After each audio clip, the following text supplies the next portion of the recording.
this forces a different, I would say, approach. Because when Novaria is banned out, most teams that like to pick that hero just pick it for the vision and poke, right? That's for the most part, vision poke. And it's an inevitable trap in the mid lane, or even the mid game. And also, the pry on the Fredrin still keeps on showing for Philippines.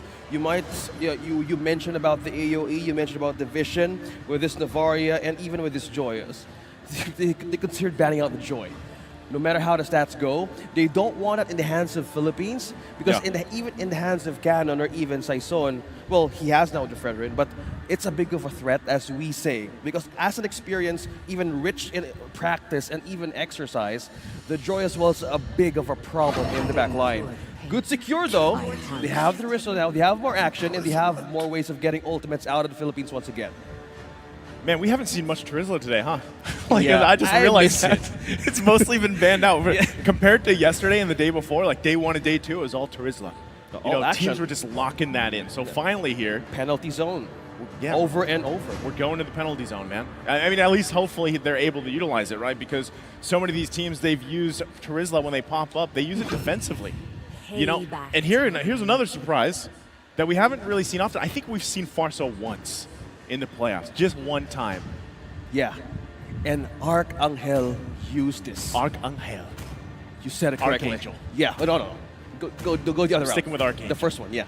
He used this in pair with Fred and in pair with AoE damage. They have a chance now to secure the Franco, and Saudi Arabia hadn't had a chance to ban that out. You have pickoff, you have burst, you have rotation early game, but a good steal though, you have your Baksha with you, sustaining your way in those feathered airstrikes and those taunts. Yeah, this is the problem I see here now that the Franco has been locked in for the Philippines, obviously, is the fact that most likely, let's assume it's the focusing mark emblem, right? Which, if you guys aren't familiar, focusing mark, the emblem set for this Franco, will allow that extra bit of damage for the team to follow up with whenever he lands, most likely the hooks, right? The hooks or the Bloody Hunt combinations, that's his ultimate.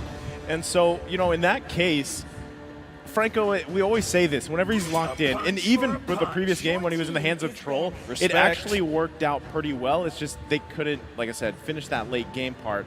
Now, dealing with the Franco, you got to dodge the hooks. You got to be prepared for those flicker combinations in.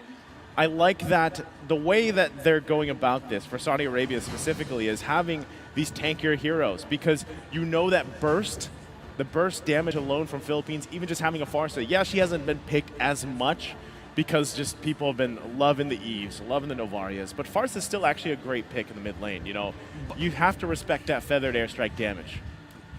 Knowing Archangel, he knows where to place those ultimates and where to place those feather airstrikes right into team fights, even objective takes. That's what makes you a bit of a problem for burst. But you also want to think the other way. If you commit that ultimate right onto a dangerous position, you might as well be taken down. Remember, Sanji has his Terizla again, and he has inexperience. And even in our terms that we saw from group stages, he used it, maximizes the ambush, the element of surprise, and finally we see a Cho ban. Interesting, right? Because, it's a signature pick for Troll.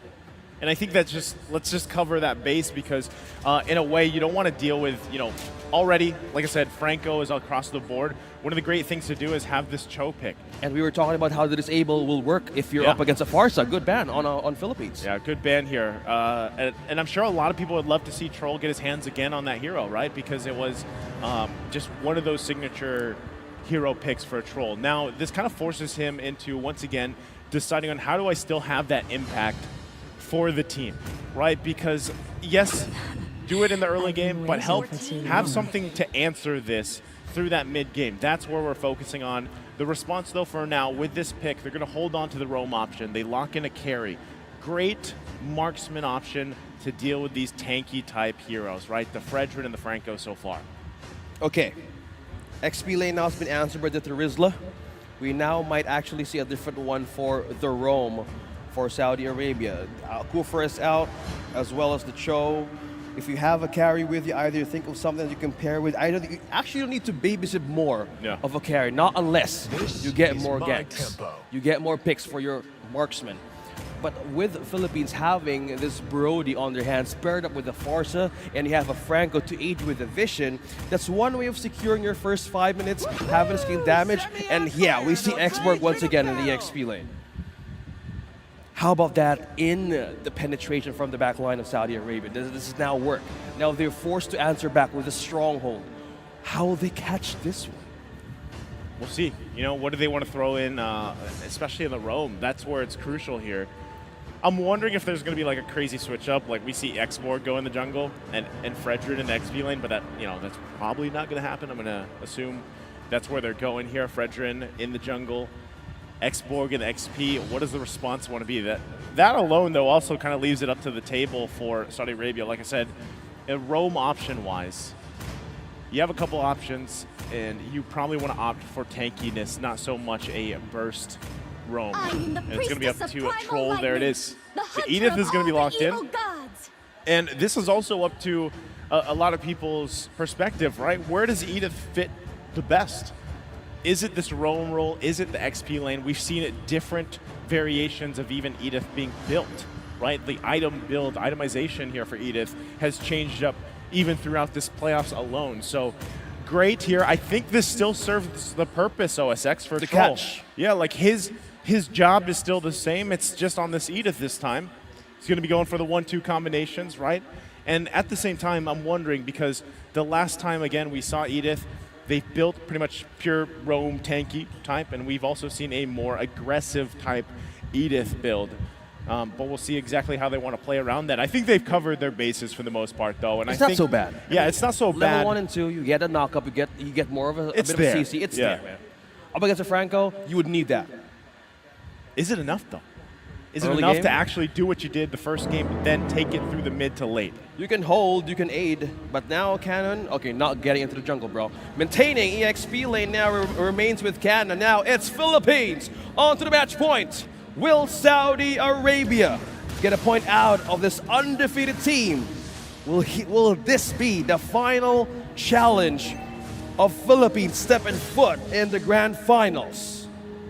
Okay, you know, this is still what's on the line here for Philippines. Of course, they want to stay undefeated. They want to make their way to the grand finals here. Getting the close-up shot of Canon once again. Loving the skins, by the way. And also the viewers watching online, make sure you grab the codes because they're giving out a bunch of skins for you guys watching. Now, mid lane. They have to, again, as they go through the rotations here, right? As they go through the rotation, as they try to find exactly where they want to find the first blood. It looks like it might even be up here. Canon, the focus, has a little bit of armor left. Look at how many members are up here. Unigo going to take quite a bit of damage. Terrified's there. Flickers out, able to survive. Wow, that could have been great for Saudi Arabia to get that first blood, but they couldn't capitalize on it. This answers your question earlier. Is the knock-up enough? Is the damage enough with Edith alone and Coffin alone? Well, they are forced to rotate from that position, and they lost the wave. As that moment, Arcangel secures a minion wave for himself, amplifying his XP ahead of a Valentina. So at that point, yes, early game you have a defense, you have an advantage for poke, but not with damage. They do not want to overcommit those kinds of attacks against Philippines right now because they're maintaining the objectives. But having the vision and hold by controlling this mid lane gives them a greater setup for getting the first objective of the game. Poke not going to land that time. Troll going in with the onward, the 1-2, focusing on Saison here. Turtle now up. That's exactly what they wanted to do. Whittle him down a little bit, make him second guess if he actually wants to contest this. This is how Tarzan likes to control this part of the game as the jungler. He's going to pretty much easily get this, uses the Retribution to secure the first turtle of the game. Objective-wise, Saudi Arabia has eyes on the first objective, having the magic shoes present for Coffin. Instead of opting for the enchanted talisman first, he wanted to go for a bit of a greater rotation, but instead, he wanted the cooldown being prioritized on his skill set. That is the spam, that is the dash, that is the way of stealing. Oh, so close! Yeah, going back to the thought, Coffin though, he's prioritized on the cooldown. He wants to poke, he wants to spam. Meanwhile, up top, Canon. This is bad. Here we go again. Canon gonna flicker out. Is that enough to get the kill? I don't think it was. So, stays alive a little bit longer. Neither team getting the first blood just yet. Sanji, hungry for that first blood in this XP lane. put some pressure here. Cannon should just be fine. He's going to go ahead and regen that back up. Well, now with the Brody here having a good amount of an XP, level 5, same with Lark, but not being depending on the items, just scaling with damage, I think the Brody alone is enough of a marksman to pick off in, well, penetrate back of Saudi Arabia, because knowing that there is a Shredder, possibly a threat imminent on the late game for Saudi Arabia, that's where the things that they wanted to build up for. Would they give the kills onto Lark or will they give it to Sanji? Okay, they're going to go once again. The onward goes. Saysun could be in trouble. Feathered Airstrike going to fall too. Bloody Hunt right on the target. Tarzan zoning in them out. They have to flicker out to stay alive for a little bit longer. Couple hits away. 2 fall for Philippines. Saudi Arabia on the board. They're still going for it. It's a trade though. The 1 for 2. A big hook into the turret, and that's going to be a kill. It's a double for Recutiano. There you go. A hook and a flicker. Right on point with the trade. They took down one Archangel fall down, but that way they had a way to shut down Tarzan by just being engaging from that imminent skirmish. The Thrall, though, having the first death. So, Recutiano, 2 early kills, 4.5 minutes in. That is not very good in the gold for gold lane matchup for Saudi Arabia. You got to keep an eye on him. You can't let that get crazy, because we've seen what happens with Brodies when they get these leads. Now look at the dominance. Iron Hook and land with the Bloody Hunt. That's an easy kill. Troll will fall. Still going to be going with Last Insanity. Penalty zone right on top of Recutiano. He has to escape. Cannon able to get the kill he's looking for. 3 fall for Saudi Arabia. Now on the run. Only Unigo went down, sacrificing himself there. Even Stevens for the Turtles as well. The 1 for 1, but now the turret going to be worked on here in the mid lane. That is the dive advantage of an X-Borg. Cannon picked up the immortality right away. You know how he can easily be poked down with the hits of a Valentina. Maintaining that Firaga armor and having a chance of life again with the immortality is a great advantage and confidence for Team Philippines to even have a great setup. They have taken the turtle, and mostly the burst coming from the Last Insanity is becoming a problem now for Saudi Arabia. How do they pick up something like that if the button of the ultimate has been activated, right? Yeah, and not only that too, but they're giving it a go once again, right under the turret, a little bit risky, but they go in for the kill anyway. Recutiano along with the team, it'll be the 1 for 1 trade. Unigo just going every time, he's like, I got the focusing mark, I'm gonna go in with the Bloody Hunt, find a lockdown, and give you guys a kill. That's kind of his assignment right now, and he's doing it, right? Recutiano, by the way, too, did just recently pick up the Malefic Roar on this Brody. So he's got 2 now. Damage department is great. Look at this. He's fully stacked. This is going to be a kill, right? Oh my goodness, Sanji. Sustainable. He lives. He lives. Completely. As I was talking about the Malefic Roar. It's not enough yet. Okay, a little bit he has longer. Warrior Boots, though, maintaining and they just deflect a bit of the damage. So Spellvamp is still used and being, again, eminent for this Terizla.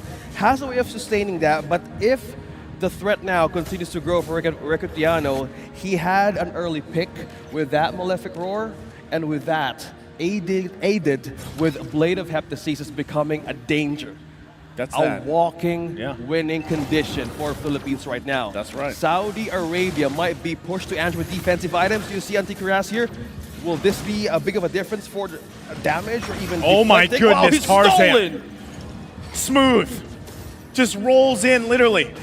Retries that away from the hands of Philippines. That's a great step in the right direction, right? If that's what you can do to secure your second turtle, go for it. Wow. He was just rolling. He was just checking. Literally. He's just checking more of the vision. Who needs vision when you can do that? Having the precise damage with his own retribution. Looking at the items right here. Steel leg plates, you have molten essence for this box. Enough for him to sustain, and mostly he has more utilization of his own ultimate. Turkish missiles right now is so effective. Okay, they're going to be in trouble here. Once again, the flicker comes through. Troll not able to find the connection. Still gets to the toss-up. Look at the backside. Cannon with the Last Insanity. Meanwhile, they're still going to be going. Cuffin with his own, forcing the Philippines back here. But Recutiano unleashing with the torn apart memory. Able to find Troll. They want more here. They're going to put pressure on this turret. It finally falls. Unigo trying to line up a hook. Will he be able to grab anybody? He does not find the connection. Well, speaking of connection, that is just true. damage connection for Recutiano. Getting the Warrior Boots just now, enough damage penetration, enough build. Oh, that's Garcil though. Okay, Canon gonna go in once again with the last Sanji, forcing him back. There's a feathered airstrike to Sanji, in trouble, couple hits away, he goes down once again by Recutiano. 5-0-3 now. Absolutely massive here on the Brody. All this leading to the transition. This is what I was talking about, ladies and gentlemen, that Saudi Arabia had to figure out. Early game was pretty good for both games now. Mid-game to the late game transition is where they have to match the macro play from the Philippines, and it's starting to slip out of their hands once again like it did in game one. How do they handle this amount of damage from Philippines? Let's take a look on the defensive side of Saudi Arabia. Looking at Edith right now, he has the steel-like plates and also carry. But to look up more on damage deflection of Atarizla, he only has the anti-cuirass. Just by being in front of Philippines right now could actually mean a pick-off for this team to actually take you down and have a team fight follow-up once you either not commit to that invade.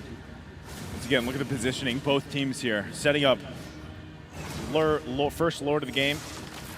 Either team that grabs this will actually be able to make quite a bit of play on the map in terms of space. You can see them taking their time with this.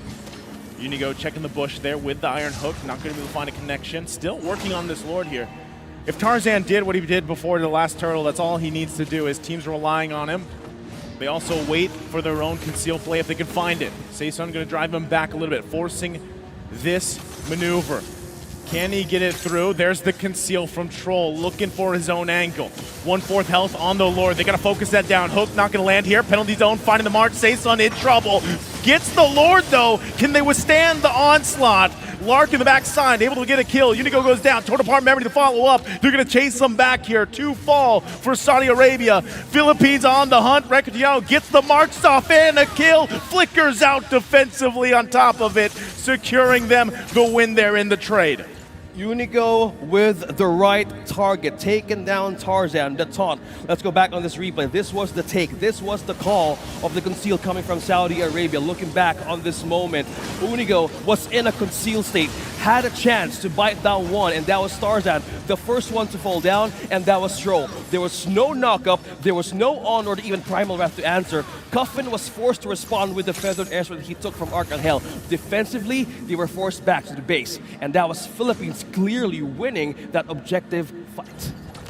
And with that, they've garnered themselves a huge gold lead once again at this point, 11 minutes into the game. This is usually the time frame where they really shine. They've ended games this early on too on the first Lord of the game. They're going to press the situation again. That was a hook landing plus the bunny hunt. Tarzan in trouble, has the immortality, trying to buy time here, and he's still going to be going. Finally falls. Now Troll the next target. Can he stay alive a little bit longer? Gets pulled back to the team. Double kill for Recutiano, 9-0-3.